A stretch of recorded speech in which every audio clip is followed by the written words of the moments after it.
Hello everyone, welcome to Shrabani's recipe. মুরগির মাংস রান্না করব আজ। খুবই সহজভাবে রেসিপিটি তৈরি করে দেখিয়েছি। চলুন দেখে নিই আমাদের আজকের রেসিপি। প্রথমে একটা মশলা তৈরি করে নেব। তার জন্য এখানে একটা গ্রাইন্ডার জারের ভেতর নিয়ে নিয়েছি এরকম ছোট ছোট করে কেটে রাখা 5-6 টুকরো আদা, 7-8 কোয়া রসুন, একটা মিডিয়াম সাইজের পেঁয়াজ,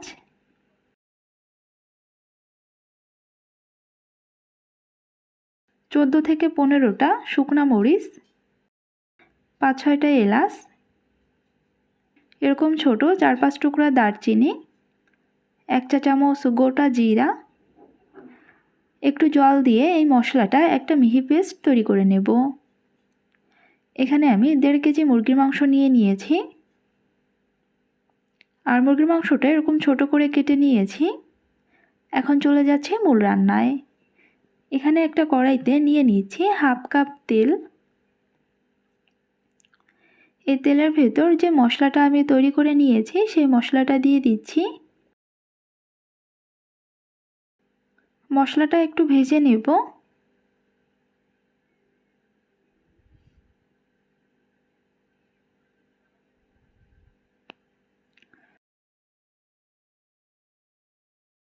মশলার বাটিটা ধুয়ে সামান্য একটু জল দিয়ে দিচ্ছি। এবার দিয়ে দিচ্ছি 1.5 চা চামচ হলুদের গুঁড়া,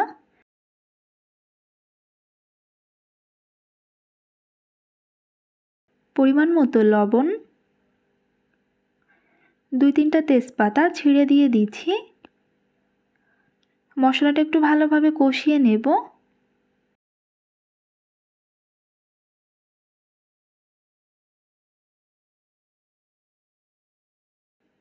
এখন আগে থেকে কেটে ধুয়ে পরিষ্কার করে রাখা মুরগির মাংস দিয়ে দিচ্ছি।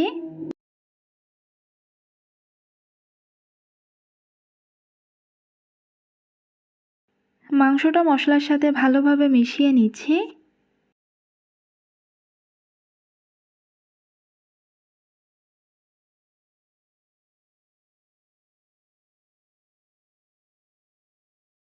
এখন এটা লো আছে বেশ কিছুটা সময় ধরে কষিয়ে নেব।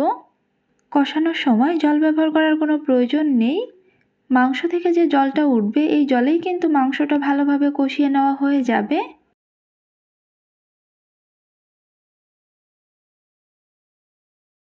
এই যে মাংস থেকে যে জলটা উঠেছিল জলটা কিন্তু সম্পূর্ণভাবে টেনে গিয়েছে। এই পর্যায়ে এটা অনবরত নেড়ে চেড়ে ভালোভাবে কষিয়ে নেব। জলটা শুকিয়ে যাওয়ার পর এটা কিন্তু অনবরত নেড়ে চেড়ে কষিয়ে নিতে হবে, তা না হলে কিন্তু কড়াইতে লেগে যাবে। আমি একটু সময় নিয়ে মাংসটা ভালোভাবে কষিয়ে নিয়েছি। আর মাংসটা ভালোভাবে কষিয়ে নিলে এটা খেতেও কিন্তু ভালো লাগে। মাংসের ওপরে তেলটাও ভেসে উঠেছে। এই পর্যায়ে এখানে দিয়ে দিচ্ছি ঝোলের জন্য জল। এখানে প্রায় 3 কাপ মতো গরম জল দিয়ে দিচ্ছি। এই সব কিছু ভালোভাবে মিশিয়ে নিচ্ছি।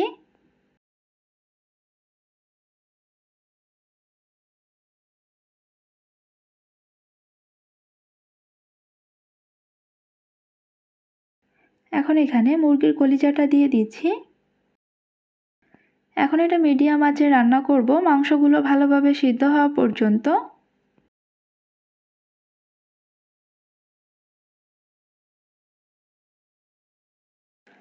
আমি প্রায় 20 থেকে 25 মিনিট মতো এটা রান্না করে নিয়েছি। আর এই পর্যায়ে মাংসগুলোও ভালোভাবে সিদ্ধ হয়ে গিয়েছে আর ঝোলটাও বেশ অনেকটা কমে এসেছে।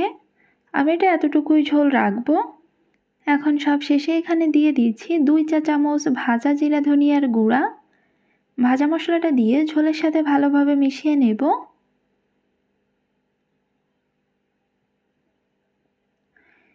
এই যে রান্নাটা আমার হয়ে গিয়েছে। সহজভাবে আর অল্প সময়ে রান্না করতে চাইলে এই রেসিপিটি আপনারা ফলো করতে পারেন।